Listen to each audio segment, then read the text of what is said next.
ഇതിൽ ആദ്യമായിട്ട് blind womens T20 world cup womens world cup നടന്നപ്പോൾ അതിന്റെ ചാമ്പ്യന്മാരായിരിക്കുകയാണ് ഇന്ത്യയുടെ വനിതകൾ. എങ്ങനെയാണ് ഈ ഒരു ടൂർണമെന്റ് അല്ലെങ്കിൽ എങ്ങനെയാണ് ഇതിന്റെ പ്ലേയിങ് 11 മേക്ക് ചെയ്യുന്നതെന്ന് നിങ്ങൾക്കറിയാമോ? മൊത്തം 11 പേരാണ് സാധാരണ ഇതിൽ ക്രിക്കറ്റ് കളിക്കുന്നത്. ബ്ലൈൻഡ്സിനും അങ്ങനെ തന്നെയാണ്. പക്ഷേ ഇതിൽ 3 കാറ്റഗറി ആയിട്ടാണ് താരങ്ങൾ കളിയുക: B1, B2, B3. ഇതിൽ B1 കാറ്റഗറിയിൽ നിന്നും 4 താരങ്ങൾക്കാണ് ഇടമുള്ളത്. ഈ B1 കാറ്റഗറി എന്ന് പറഞ്ഞാൽ കംപ്ലീറ്റ്ലി ബ്ലൈൻഡ് എന്നാണ്. അവർ ഒരു മാസ്ക് പോലത്തെ ഒരു സംഭവം കണ്ണിൽ ധരിച്ചുകൊണ്ടാണ് കളിക്കുന്നത് തന്നെ. B2 കാറ്റഗറിയിലോട്ട് വരുമ്പോഴത്തേക്കും ഏകദേശം 2 മീറ്റർ അകലം വരെ കാണുവാനോ അല്ലെങ്കിൽ ചെറിയൊരു നിഴലൊക്കെ കാണുന്ന ആളുകളാണ് ഈ B2 കാറ്റഗറിയിൽപ്പെട്ടവർ.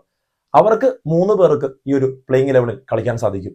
എന്നാൽ B3 വരുമ്പോൾ 6 മീറ്റർ വരെ കാണാൻ ശേഷിയുള്ളവരായിരിക്കും അവർ.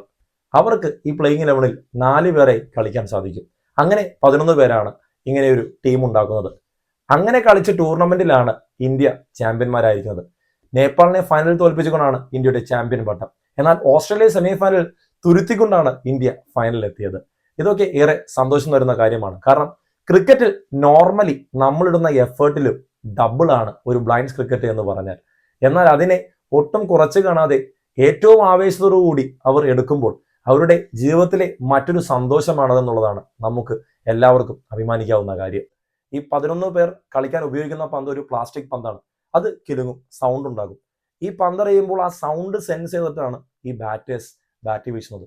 B1 കാറ്റഗറിയിലുള്ളവർ ഒരു സിംഗിൾ എടുത്താൽ അത് 2 ആയിട്ടാണ് കണക്കാക്കുക. അതാണ് അവർക്കുള്ള ഇതിൽ ആധിപത്യം. പക്ഷേ അത് അത്ര എളുപ്പമുള്ള കാര്യമല്ല. B2, B3 കാറ്റഗറിയിലുള്ളവർക്ക് നോർമൽ റൺസ് തന്നെയാണ്. 6 ടീമുകളാണ് ഈ ഒരു ടൂർണമെന്റിൽ കളിച്ചത്.